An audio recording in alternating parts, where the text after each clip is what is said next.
Et c'est là que tout a commencé.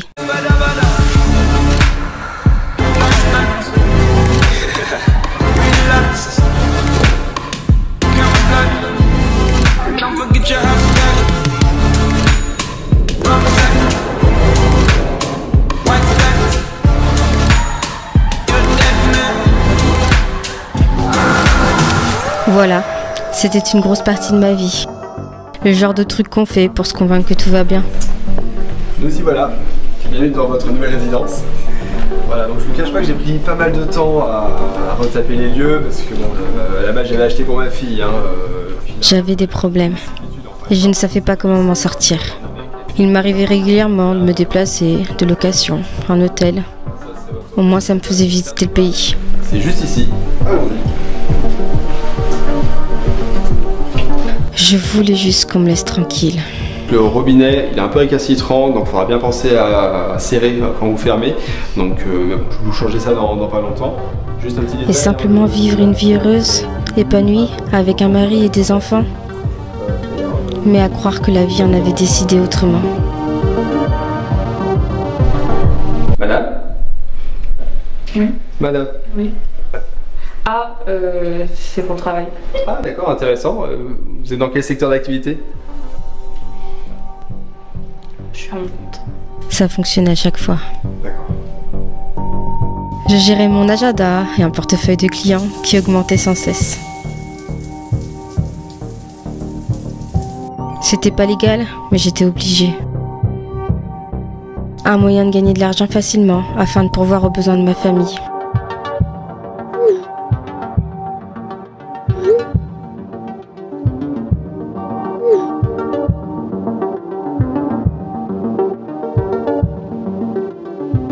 C'est sûr, j'aurais préféré une autre vie.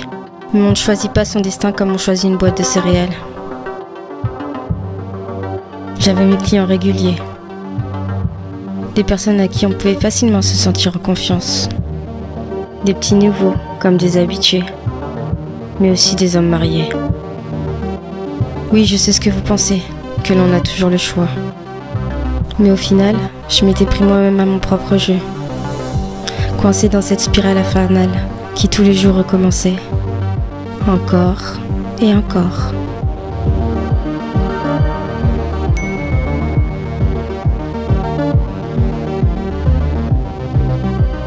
Parce qu'au fond de moi, régnait une écrasante solitude que je cherchais à combler et qui ne faisait que s'amplifier. Je vivais en pilote automatique, totalement inconsciente du mal que je me faisais.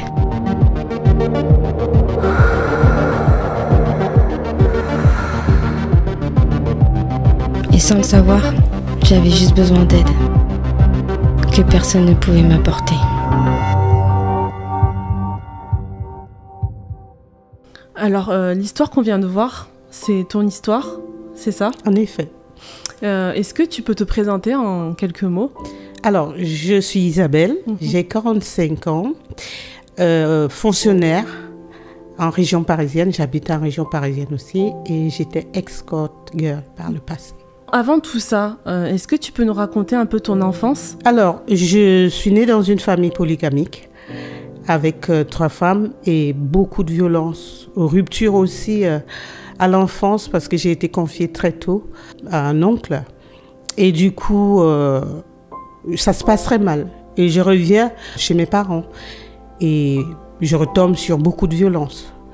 Du coup, à un moment, j'ai pas envie de continuer à vivre comme ça parce que je me rends compte que j'ai jamais été heureuse en fait. Donc, j'ai envie de me suicider. J'ai la chance d'avoir l'opportunité de venir en France à 24 ans. C'est comme ça que j'arrive en France. Donc, après tout ça, tout ce que tu vis, tu te dis qu'en France, ça va être mieux. Effectivement. Et du coup, tu pars en France à quel âge et pour faire quoi? J'arrive en France à 24 ans. Et ça se passe pas comme je voulais parce que j'arrive pas avec un visa étudiant. Donc je me retrouve rapidement sans papier. Donc c'est un peu la débrouillardise. Mais j'arrive à renaître de mes cendres. Et je rencontre mon mari et je me dis, enfin, je suis heureuse. Ouais, c'est un peu ce qui te manquait dans ton enfance, tu l'as retrouvé auprès de ton mari. Et auprès de ton mari, est-ce que ça a été, on va dire, un long fleuve tranquille? La quête du bonheur. Je me dis, enfin, je suis heureuse, comme je l'ai dit, mais il se trouve que mon mari, il a fait un enfant avant et il a un choix à faire entre moi et cet enfant, et il décide de partir. Donc du coup, je me retrouve seule avec un enfant de 3 mois. Wow. En formation à cette époque. Donc, je ne peux pas travailler, je suis en formation et je dois nourrir un enfant de 3 mois. Et il refuse de s'en occuper. Donc ça devait être très difficile. Très, très difficile. Et je me retrouve à manger dans les poubelles, à aller fouiller les poubelles des supermarchés. C'est très, très difficile. Et je perds confiance à tout homme parce que j'ai toujours cherché du bonheur. Et j'arrive à construire quelque chose qui se casse encore une fois. Donc du coup, c'est très compliqué. J'imagine bien. Et qu'est-ce que tu as dû faire du coup pour nourrir ton enfant et toi-même? C'est très déclencheur parce que je comprends pas ce qui arrive. J'arrive pas à joindre mon mari. Et à ce moment-là, je peux pas travailler comme je l'ai déjà dit. Et il y a une copine qui vient me voir, qui me dit, je vais pas te donner du poisson, je vais t'apprendre à pêcher. Donc elle me montre, elle me dit, je vais te montrer quelque chose. Elle me montre des sites d'escorte, des tarifs, et c'est vraiment alléchant. D'accord. C'est très bien fait. Je dis, mais moi, je n'ai pas les moyens de me payer ce genre de site. Elle me dit, t'inquiète, je vais t'aider à le faire. Et c'est comme ça qu'elle m'aide à créer ces sites, et comme ça que je commence à... D'accord. Malgré moi, parce qu'au départ, je voulais vraiment pas, mais j'avais vraiment pas le choix. J'avais des retards de loyer, il fallait que le petit mange. C'était très, très compliqué. Donc tu étais au pied du mur et c'était la seule solution que tu as trouvée à ce moment-là? J'avais pas d'autre solution. Il n'y a personne qui peut te prêter de l'argent. Et du coup, comment ça se passe et combien on gagne alors à ce moment-là? Avec le temps, on prend du plaisir. On commence à aimer parce qu'on rencontre des gens qui viennent discuter, des personnes mariées, c'est ce qui était étonnant, des personnes mariées, des personnes en couple qui viennent, certains pour aller jusqu'au bout, d'autres juste pour parler. C'était très bien payé à l'époque. Ce que je gagne aujourd'hui en tant qu'auxiliaire, je le gagnais maximum en 2 jours. Ah oui, en 2 jours, waouh. Donc tu te disais que c'était bon, que c'était comme ça que tu allais continuer. Avec du temps, j'ai pris du plaisir et plusieurs fois, je savais qu'à un moment, je me culpabilisais. Il y a des moments où j'ai essayé d'aller travailler et je suis repartie au bout de 2 jours. Je ne gagnais pas assez. Et comment ça a commencé au début, comment tu te sentais? Et tu m'as dit aussi que tu voyageais aussi. Beaucoup, beaucoup. Au début, je me déplaçais beaucoup. J'ai fait toutes les villes.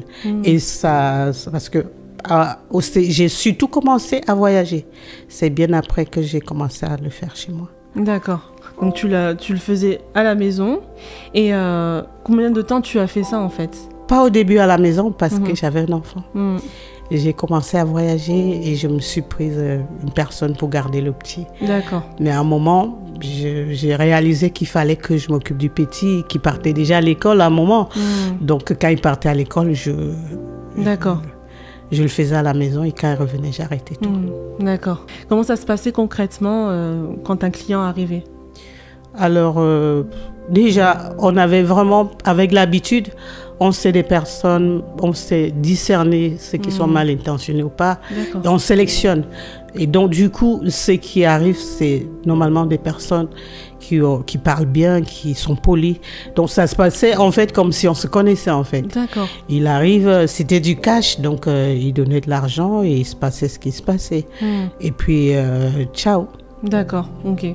Donc, comment tomber sur ton profil via les sites internet? Alors, le site était en ligne, c'était payant, on s'arrangeait à ce que ça soit toujours au top. Et du coup, on s'arrangeait vraiment à ce que ça soit pas nos photos pour pas qu'on soit reconnus. Et du coup, les personnes arrivaient. Nous, on avait plusieurs téléphones aussi, parce qu'il y avait un téléphone personnel où tout le monde appelle. Bien sûr. Et plusieurs, 2, 3 téléphones pour les clients. Si vous... À un moment donné, en fait, qu'est-ce qui a basculé pour que tu arrêtes en fait, de faire ce que tu faisais? Vous savez, il y a une grande solitude, parce qu'on voit beaucoup de monde, mais en arrière-plan, on n'est pas heureux. Du coup, j'allais beaucoup en boîte. J'allais beaucoup en boîte, je sortais beaucoup, je claquais des sous. C'est une sensation de vouloir prouver quelque chose. Mais en réalité, on est vraiment malheureux. Entre-temps, mon mari, il essaie de revenir. Et je n'ai pas pardonné.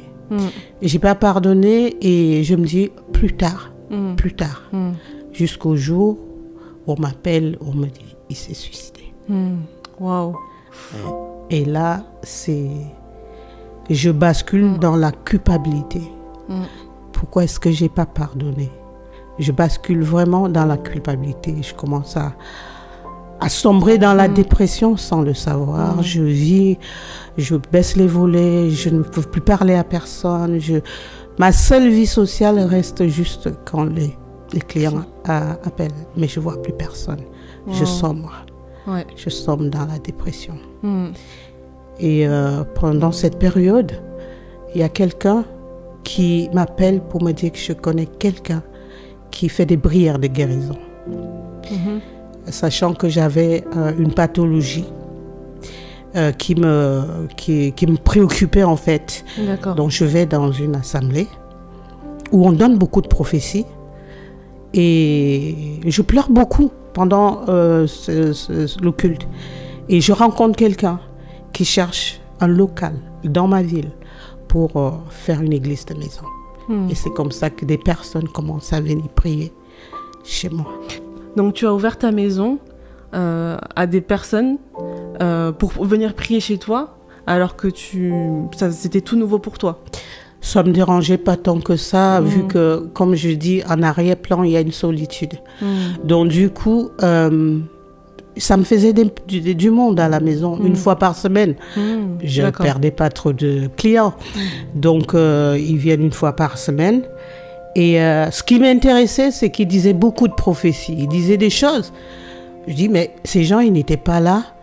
Mais comment est-ce qu'ils savent ça? Donc ça me plaisait beaucoup. Et ce qui est étonnant, c'est qu'ils ne voyaient pas ce qui se passait par rapport au métier d'escorte. Ils voyaient tout sauf ça. Ça m'intéressait qu'ils viennent. En même temps, ça me faisait peur. Parce que si Dieu leur révèle, et pourquoi est-ce que si Dieu leur parle vraiment, pourquoi est-ce qu'ils viennent dans une maison, sachant qu'il se passe ça ici? Si Dieu, il est vraiment... pourquoi est-ce qu'il révèle tout, sauf mon métier? Oui, et du coup, il nous parlait de la sainteté de Dieu, de la nature de Dieu. Et du coup, ça commençait à nous déranger. Quand il partait, on ressentait vraiment une présence dans la maison. Ça nous dérangeait. Une présence, quelle présence? On avait l'impression que quelqu'un nous regardait. Ça nous faisait pas peur. Mais surtout au moment où on s'habille pour recevoir du monde. Et on a l'impression... À un moment, je demande, tu ressens la même chose que moi? J'ai l'impression que quelqu'un nous regarde. Et dit, moi aussi. Et du coup, on s'est dit, parce que nous ne connaissons pas vraiment Dieu, on s'est dit, c'est le Dieu dont on parle ici. Et on a commencé à avoir peur, jusqu'au jour où tout a basculé. Un jour, ils sont venus, et ce jour, c'est moi qui reçois un songe, où il y a un incendie dans la maison. Mais je ne comprends pas, je ne sais pas ce que ça veut dire. Bien sûr. Et ils arrivent le soir, et ils prêchent l'évangile. Et on commence à pleurer comme pas possible. On confesse tout et l'ancien, les gens qui venaient prier disent, vous amenez vos téléphones, vous amenez tout votre matériel, vous amenez tout. On met dans les sacs. C'était radical, c'était fini. Donc du jour au lendemain, vous avez tout arrêté? Terminé. Terminé. Comment t'as arrêté concrètement, alors vraiment à 100%? Alors, ce qui m'a beaucoup étonnée, c'est la manière dont je me suis convertie. Dieu ne leur a pas révélé qu'on était escorte. Et personne ne nous a dit d'arrêter. C'est la parole de Dieu, l'évangile, qui nous a convaincus. Et ça m'a étonnée.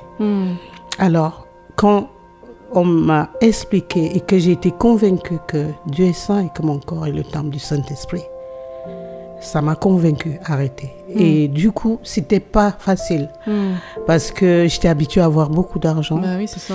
La vie facile, je faisais rien, voilà. Mais à côté de ça, j'ai fait le choix de vivre du minimum et de commencer à lire la parole de Dieu. Je me suis connectée à une chaîne chrétienne, à MCI, et j'ai commencé à fond à me nourrir, à regarder des enseignements. Et dans mes combats, je comprenais que la prière, je dois prier. Si je n'y arrive pas, je dois prier. Si je n'y arrive pas, je dois prier. Je dois méditer. Et au fur et à mesure, j'ai pu vraiment expérimenter la patience de Dieu. Parce que même quand je tombais, je ne ressentais pas la culpabilité, mais l'envie de me relever et d'avancer. Jamais la culpabilité. J'ai arrêté aussi, curieusement, à chercher l'amour. Je cherchais l'amour dans les hommes. Je cherchais l'amour dans l'argent. J'ai même fumé beaucoup à une période. Je cherchais, grâce à ces prières, j'ai pu arrêter de fumer. J'ai cherché l'amour dans beaucoup de choses. Mais à partir du moment où j'ai été convaincue de la nature de sainteté et du fait que mon corps est le temple du Saint-Esprit, je ne pouvais plus fumer. Et voilà, c'est vraiment ces choses qui m'ont convaincue à ne plus faire marche arrière. J'ai pu développer une relation, à parler à Dieu, et dans sa fidélité, il était fidèle. Il est fidèle. Donc, ce que tu dis, c'est que en fait, on peut s'adresser directement à Dieu. Il n'y a pas besoin, des fois en tout cas, on peut le faire, mais il n'y a pas besoin de s'adresser à des amis, à la famille. Vraiment, on peut faire la prière directement, en fait, à Dieu. Effectivement, j'ai pu réaliser que Dieu, je ne le vois pas comme toi et moi, mais il est là. Et je lui pose des questions. Je suis honnête avec lui quand j'arrive pas. Comme par rapport à l'impudicité, j'ai eu du mal à sortir de l'impudicité. Et je lui disais, Seigneur, j'y arrive pas. Aide-moi. Et avec le temps, j'ai commencé à avoir le dégoût de faire ces choses-là. Ah oui, carrément, sens inverse. J'ai commencé à avoir le dégoût, alors qu'avant, c'était du plaisir. J'ai commencé à voir la nature de Dieu à travers moi. Et vraiment, ça m'a aidé à marcher dans la sanctification.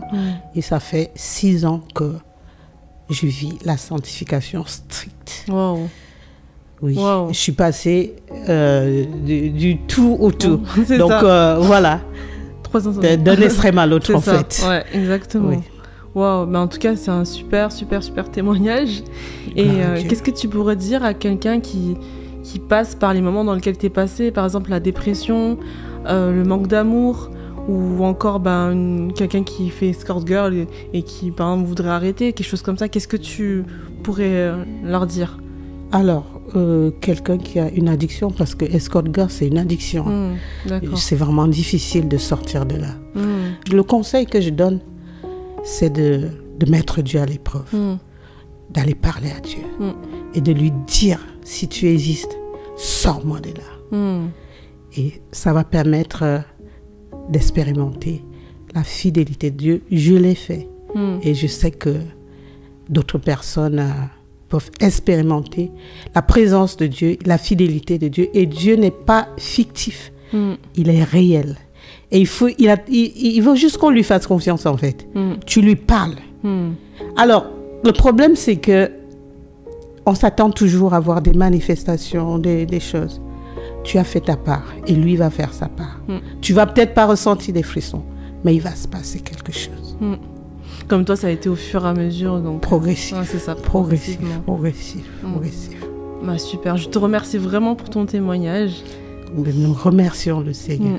Merci les amis d'avoir regardé cette vidéo, j'espère qu'elle vous aura inspiré et surtout n'hésitez pas à partager autour de vous et on se retrouve pour de prochaines vidéos. Merci à vous.